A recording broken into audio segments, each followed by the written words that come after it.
Assalamualaikum warahmatullahi wabarakatuh. Hai kakak, ketemu lagi dengan saya Wulan dari Fakultas Ilmu Sosial Universitas Al-Irsyad Cilacap. Oke, kita sekarang masuk ke pertemuan kedua. Di bab yang kedua ini dari mata kuliah Manajemen Strategi, kita membahas analisis SWOT dan juga SWOT matrik. Oke, apa sih yang dimaksud dengan analisis SWOT? Itu analisis atau bentuk analisa berdasarkan situasi dan kondisi yang bersifat deskriptif, yaitu memberikan gambaran kepada perusahaan. Nah, analisis SWOT ini menempatkan situasi dan kondisi sebagai faktor input atau masukan, kemudian nantinya akan dikelompokkan menurut kontribusinya masing-masing. Jadi analisis SWOT secara logis dapat membantu dalam proses pengambilan keputusan sehingga dapat digunakan sebagai alat efektif untuk menganalisis faktor-faktor yang mempengaruhi perusahaan sebagai proses pengambilan keputusan untuk menentukan strategi. Analisis SWOT terdiri dari 4 komponen dasar. Ada yang disebut dengan S, yaitu strength. Artinya adalah kekuatan. Jadi ini nanti akan menggambarkan kondisi kekuatan organisasi atau program yang ada pada saat ini. Kemudian W itu singkatan dari weaknesses. Nah, ini adalah kelemahan.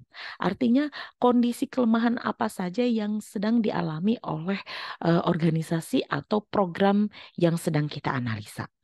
Sedangkan kalau O, opportunities, itu adalah situasi atau kondisi peluang berdasarkan dari luar organisasi. Kira-kira ada peluang apa saja nih? Gitu, yang bisa diambil. Kalau tadi strength dan weakness itu lebih ke analisis internal di dalam perusahaan. Tetapi kalau O dan T, jadi opportunity dan threat itu nanti analisisnya itu berdasarkan dari faktor eksternal. Nah, tadi kita sudah bahas tentang threat, yaitu ancaman. T yang terakhir ya, SWOT, strength, weakness, opportunity, dan threats. Nah, threats ini adalah ancaman. Jadi ancaman-ancaman apa saja yang ada di luar organisasi. Nah, yang bisa mengancam eksistensi organisasi atau perusahaan atau mengancam ya seperti kompetisi lah. Kompetitor kita udah ngapain aja nih gitu, atau mungkin ada regulasi apa nih, atau ada kondisi apa nih yang membuat perusahaan kita itu eh, terancam gitu. Oke, kita lanjut dulu ya. Nah, untuk gampangnya kita pakai visual. Di sini ada visual yang saya ambil dari PicsArt. Jadi ini SWOT. S-nya adalah strength. Jadi kekuatan nih, orang bawa barbel. Kemudian kalau W itu adalah weaknesses. Weakness itu artinya kelemahan. Nah, ini makanya gambarnya rantai putus. Rantai yang kendor gitu ya. Itu kan lemah jadinya putus. Nah, ini untuk membuat visual ingatan visual kita itu lebih mudah dengan menggunakan gambar, maka strength diwakili dengan kekuatan, orang bawa barbel. Weakness itu adalah rantai yang terputus, lemah kan jadinya. Kemudian kalau O itu opportunity, kira-kira apa aja nih ya, peluang-peluang. Sedangkan kalau threat itu ancaman, di sini digambarkan dengan bom ya. Bisa saja meledak kapan aja. Nah, oke, lebih mudah dipahami. Kalau belum, berarti teman-teman harus menghafalkan apa yang dimaksud dengan strength, weakness, opportunity, dan threat. Karena ini mudah diaplikasikan dan banyak digunakan, gitu. Jadi di sini nanti tadi kan sudah ada kita bahas mengenai analisis SWOT. Jadi kita di dalam sebuah perusahaan atau organisasi ataupun proyek kita mengidentifikasikan dulu kekuatannya, kelemahan, peluang dan ancaman.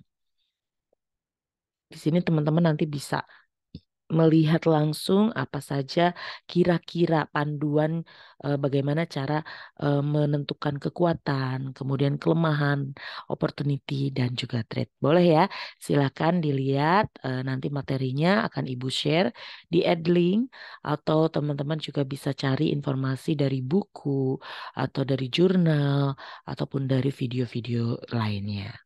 Nah, oke. Kita akan masuk ke cara membuat analisis SWOT.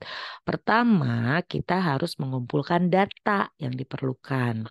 Nah, menurut Muhammad Nasir, PhD, ada caranya tuh untuk membuat analisis SWOT itu ada dua. Yang pertama bisa pakai pengamatan langsung.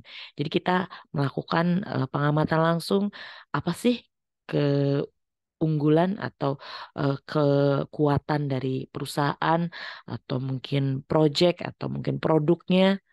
Nah, itu kita melakukan pengamatan langsung. Nah, sedangkan kalau yang kedua itu pakai metode pertanyaan. Jadi kita wawancara gitu untuk kita bisa tahu gimana caranya kita bisa menentukan apa kelemahan dari perusahaan ini, apa kekuatannya dan lain-lain ya.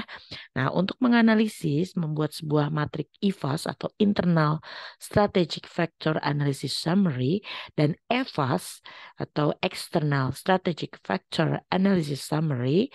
Nah, ini kita juga bisa bikin matriknya. Jadi nanti ada gambar matriknya untuk kita bisa menilai bobot kemudian rating dari SWOT analisis gitu ya.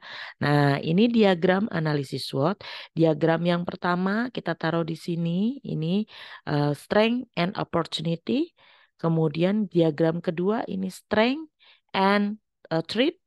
Sedangkan diagram yang ketiga adalah weakness and opportunity. Diagram yang keempat adalah weakness and threat. Ya, kita akan lihat dulu lebih lanjut. Nah, ini tadi yang sudah kita bahas tentang matrik EVAS.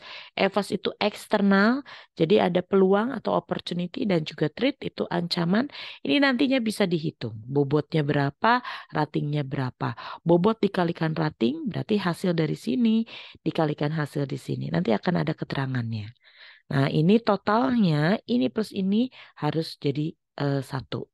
Kemudian ratingnya, ini kita bisa bikin kayak tabel. Terserah kita ya, nomor satu ratingnya mungkin eh, paling kuat atau apa gitu itu bisa kita tuliskan. Ini nanti nilainya adalah rating 1 sampai 4. Jadi terserah nanti respondennya menjawabnya seperti apa kita bikin rating. Kemudian matrik IFAS ini terdiri dari kekuatan dan kelemahan. IFAS itu adalah internal ya. Internal berarti kan S dan W. Strength and weakness. Sama ini nanti dihitung dulu bobotnya maksimalnya jadi 1. Kemudian ratingnya juga 1 sampai 4. Kemudian bobot dikalikan rating berarti bobot dikalikan rating. Nanti akan ada keterangannya seperti apa gitu ya. Nah, ini matrik interaksi SWOT ini kalau tadi di kuadran 1 strategi and opportunity, kemudian di kuadran 2 strategi and threat, kuadran 3 weakness and opportunity dan yang kuadran keempat adalah weakness and threat. Nah, kalau nanti jawabannya tadi setelah kita menghitung, kita hitung tuh bobotnya, kemudian kita juga masukkan berapa rating yang diperoleh dari responden, maka nanti akan ketemu titik X dan sorry, titik X dan Y nanti akan ketemu di titik mana nih? Contoh kalau di sini nih. Nah, kalau positif sama positif di sini bisa saja titiknya bisa di sini atau di sini nanti tergantung hasil dari kuesioner atau responden jawabnya apa. Nah, kalau di titik yang kuadran 1 ini progresif. Nah, berarti strategi yang bisa kita lakukan adalah progresif. Terus kita bisa explore lebih jauh, ekspansi terus gitu. Kemudian penetrasi, kita bisa memperluas pasar, memperluas produk, dan lain-lain. Nah, kalau yang ini, kalau ternyata kita masuknya ke kuadran yang kedua. Kuadran yang kedua itu strategi yang harus diambil adalah diversifikasi. Contohnya Unilever. Unilever itu punya banyak banget produk gitu loh. Jadi untuk produk pasta gigi, kemudian deterjen, sampo, dan lain-lain. Gitu. Jadi dia punya banyak gitu, diversifikasi dari produk. Tuh, karena dia posisinya sudah di kuadran 2 gitu. Nah, kalau hasil dari perhitungan analisis SWOT-nya kita dari responden itu masuk kuadran 3, berarti sudah saatnya perusahaan kita itu mengubah strategi.